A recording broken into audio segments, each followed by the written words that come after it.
Eto aminin ko na. Patungo na tayo doon.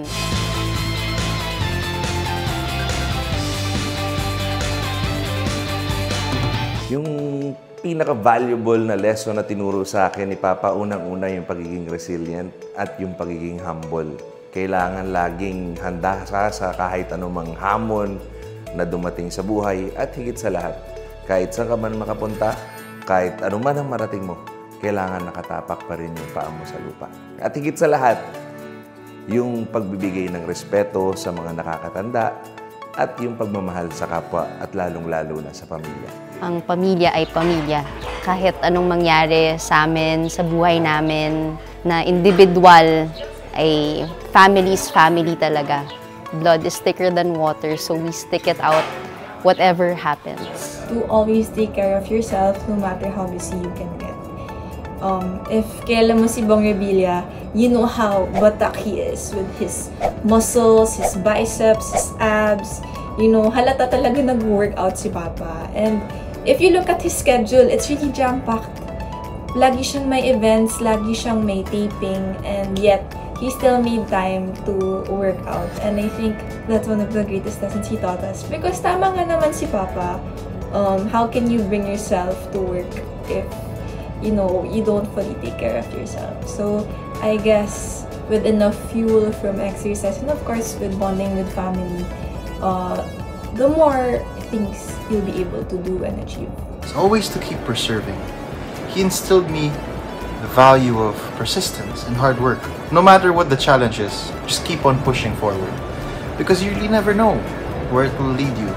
This lesson has been a guiding light in both of my personal and professional life. Always remain humble. Like, kahit ano man yung na-achieve mo, kahit saan ka na nakapunta or nakarating, it's always to remain humble, and to always be kind to others. Because we don't know what they're going through, so it's always nice to be kind and to always love on people. Take good care of your family. I know this sounds so cliche, pero this is also one thing that Papa picked up from Daddy Ramon. When I used to see Papa and his siblings and how they were with Daddy, iba talaga yung bond, yung respect, yung pagmamahalan nila sa isa't isa, and how they would look up to their father and how they would take care of him, how they would love him until his last breath. I think the lesson here is life is precious and we should really make the most of every single day that God blesses us with.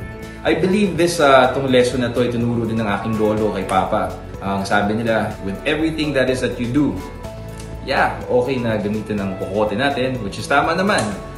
Pero pagka hindi natin ginamitan ng puso, laging may kulang.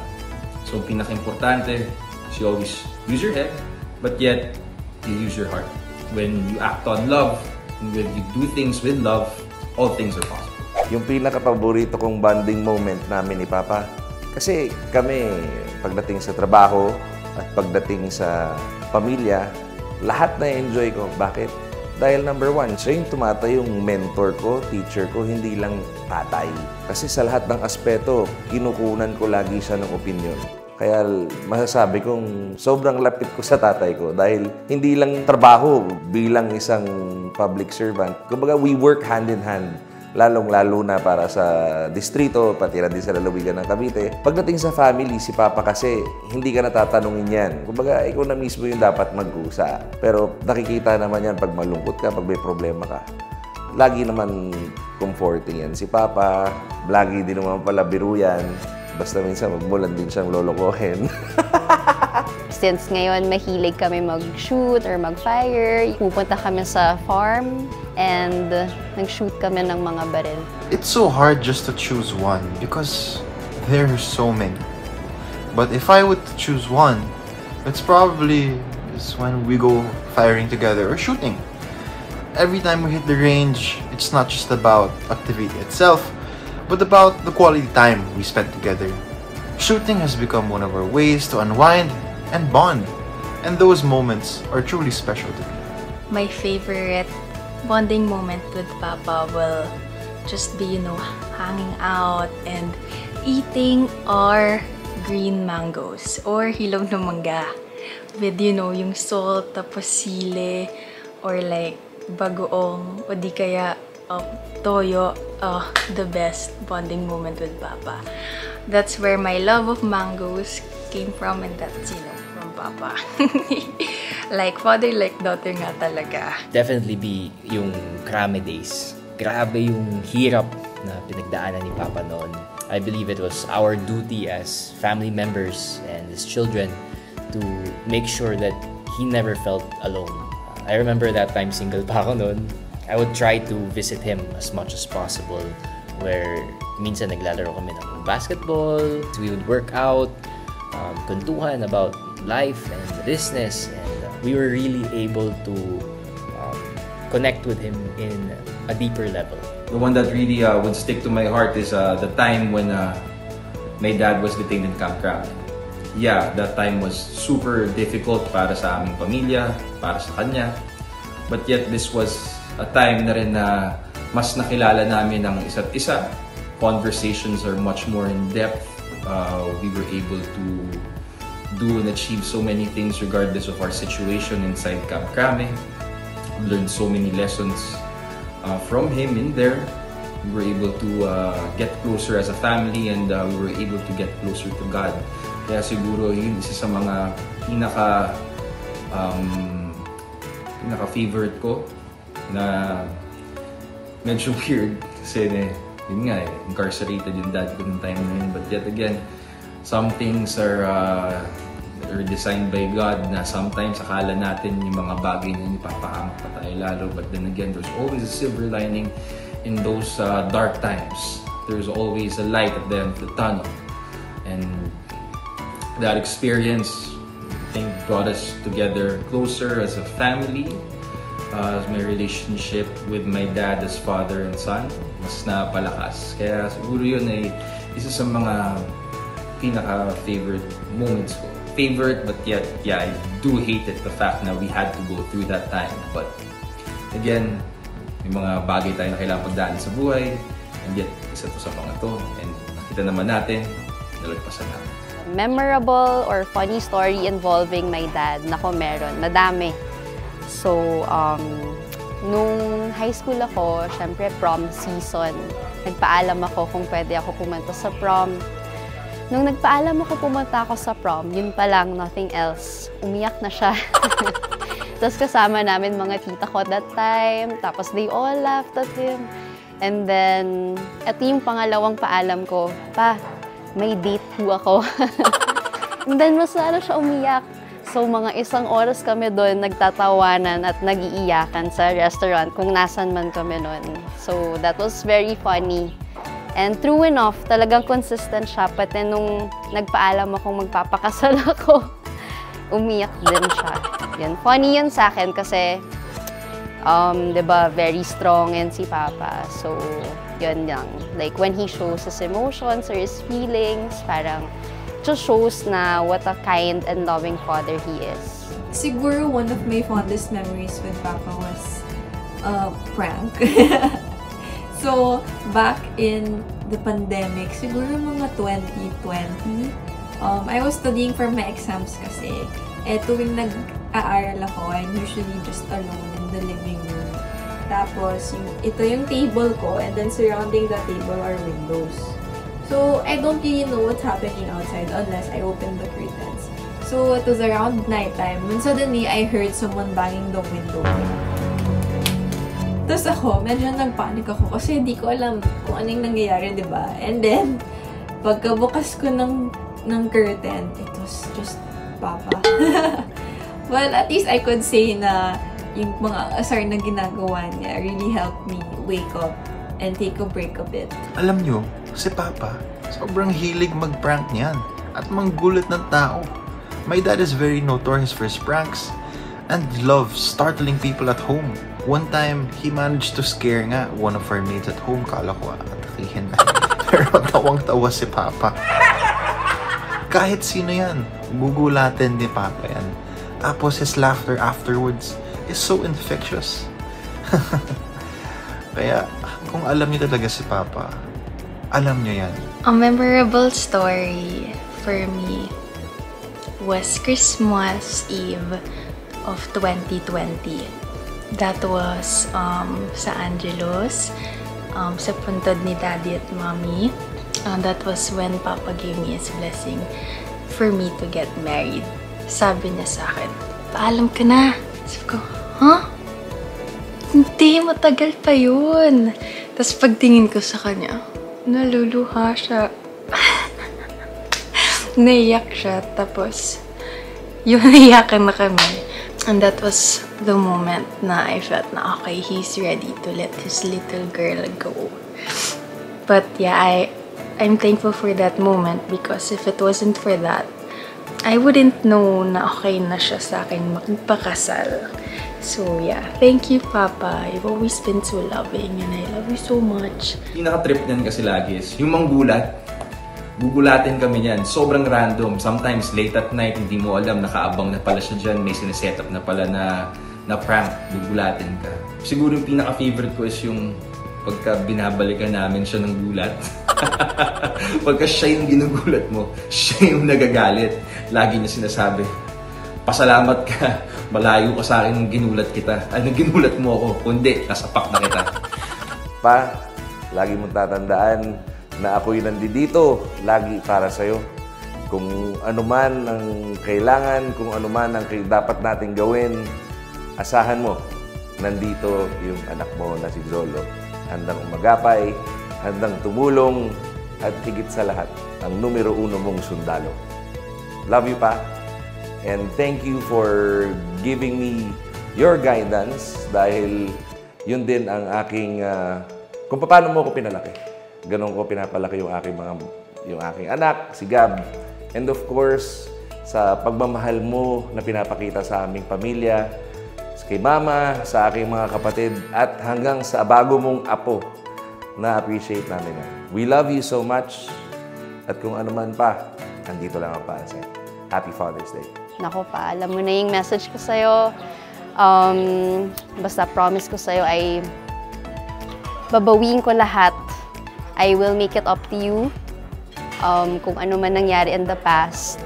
And yeah, patungo na tayo doon. And thank you for all of your support. Wala ako dito ngayon kung hindi dahil sa supportive messages mo and yung pag-push mo sa akin and pang-encourage mo sa akin even during those times na medyo mag-give up na sana ako. Yun, parati ka nandyan for me. Thank you. Love you and happy Father's Day. Hi, Pa! Happy Father's Day. You know, I'm so thankful to have you as my dad because you've been nothing but so loving, so sweet, and so supportive.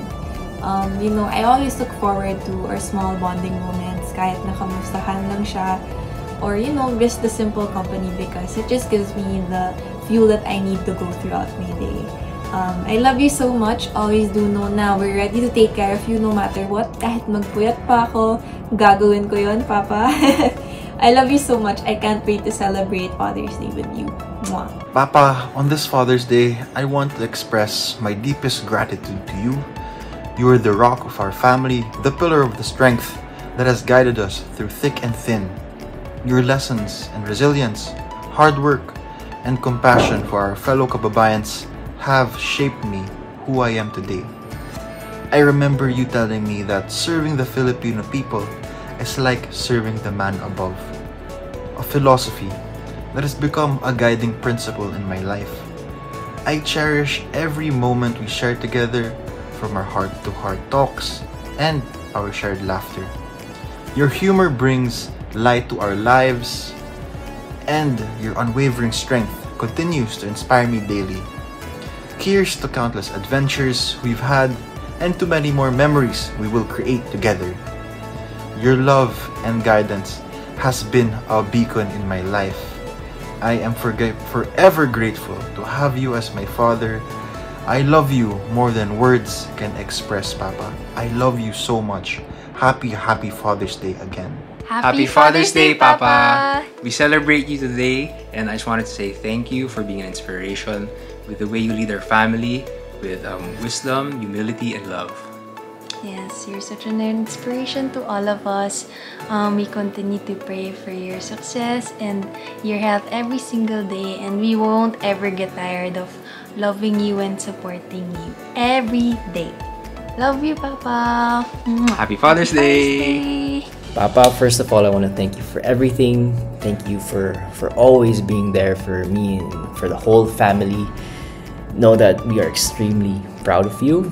You are one of the most hardworking. No. You are the most hardworking person that I know, and you are an inspiration to us all.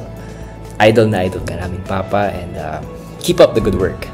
And know that you are a blessing to not only us, but to millions of Filipinos out there. And we always pray for your good health as maraming tao ka pang matutulungan. Papa, we love you very much, and happy Father's Day. Pa, it's your special day today. It's Father's Day. Unang-una, I'd like to greet you.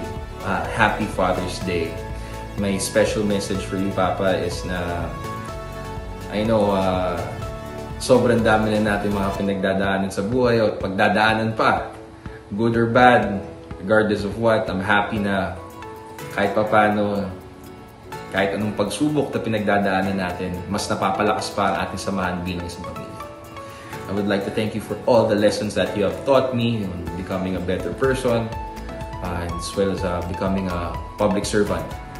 I'm very thankful for the moments that we shared, lalong-lalo na pagkadating sa trabaho. Isa sa mga bonding moments pala namin sa yung trabaho. And with that, minsan naman na madami tayong na-achieve pa. Madami na tayong mga batas na naisapatupad, na naipasa. And alam naman natin na makakatulong to sa ating mga kababayan. And I'm looking forward to doing more of these things with you.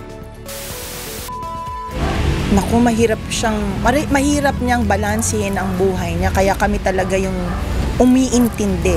Kaya we look forward to vacations with him out of the country or out of town kasi 100% na ibibigay niya sa amin. We also look forward to times inside the farm. Kasi doon talagang may panahon kaming mag-firing, may panahon kaming mag-harvest ng kung ano-ano, tilapia man yan, prutas man yan. Just a simple time na kumakain kami ng sabay-sabay is an opportunity already with him. Kaya we look forward to those moments. Maituturing mong napakasimple nito, pero sa tingin ko, feeling ko yun ay romantic para sa akin. Kasi yun yung time na nakalimutan ko na wedding anniversary namin, March 25 yun, 25th wedding anniversary namin sa church, yung kinasal kami dito sa Imus Cathedral. Abay, nakalimutan ko sa dami ng gawain. Siya yung nakaalala at binigyan niya ako ng bulaklak. Lagi naman siya nagbibigay ng bulaklak sa akin pag may mga special occasions. Pero yun talaga, nakatatak yan sa isip ko kasi talagang naalala niya. Remarkably, naalala niya at hindi niya nakalimutan. Isa pa siguro yung, hindi ko masasabing romantic, ito ay para sa akin, is very thoughtful. There was a time na ooperahan ako sa kamay. Ang sabi ko sa kanya, hinanap niya yung mga anak ko. Sabi ko, okay lang yan pa, kamay lang yan. Hindi ko kailangan na nandyan sila sa tabi ko. Baka sabi naman lang, arte-arte ko. Sabi niya, hindi. Tawagin mo lahat ng mga anak mo. Dapat sanayin mo ang mga anak mo na kasama mo pag na-o-hospital ka o kahit na anong importanteng medical procedure, importante nandyan sila. So I found it an act of thoughtfulness kasi hindi ako nasanay na ganun dapat ang members ng family kasi I feel baka akala ng family member ay weak ka, pero sabi niya no, obligahin mo ang mga anak mo kasi it's a sign of love, it's a sign of respect and love for you. So may consider mo siyang hindi, not really romantic, pero life lesson yun para sa akin na siya ang nag-introduce. Siyempre, tumatanda na tayo, hindi na dadagdagan ng mga anak at huwag ka nang mag-aanak. Malam mo na yan. Ang sa akin maging masaya lang tayo. Ang alam kong madadagdagan sa buhay natin ay mga apo. Ayan. Enjoy natin ang panahon natin sa mga apo natin. Siyempre, at the end of the day, mawawala at mag-aasawa ang ating mga anak. At ang ending, tayong dalawa na lang. si Lolo, si Papa Bong at si Ma'am Sin Lani na lang ang matitira sa isa't isa. So, ang prayers ko ay good health, makarecover ka sa iyong operation, at maging aktibo ka muli sa pag-ikot sa buong bansa at sa lahat ng mga imbitasyon para sa iyo. Happy Father's Day, Papa! I love you very much, alam mo yan.